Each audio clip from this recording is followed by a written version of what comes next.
Michael Jackson when he was young. Corey Feldman ended up issuing a statement to say, never once even swore in my presence, never touched me inappropriately, and never ever suggested we should be lovers in any way, exclamation mark. I feel like if people could hear our convos, they would hear the innocence in them, no hint of perversion.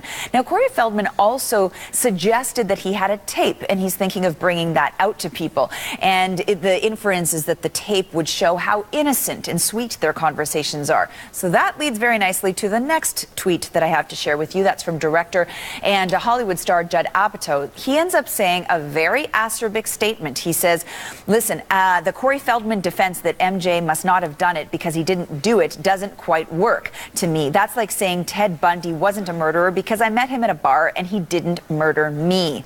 Like I said, terse. Okay, then Amber Tamblyn, she wrote, as a former child actress, I can't help but watch this documentary and think about how wrong it is for children to be put in the position of performing for the sole purpose of pleasing adults. It's a slippery, dangerous, often abusive slope. And then she has the hashtag leaving Neverland.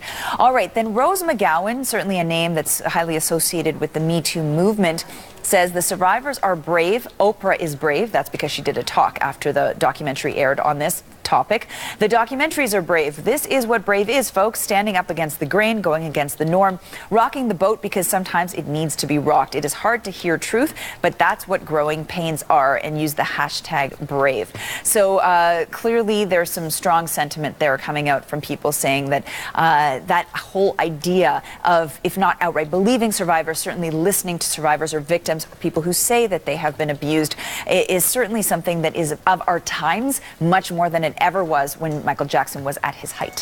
Thank you, Yelena. We'll see you soon.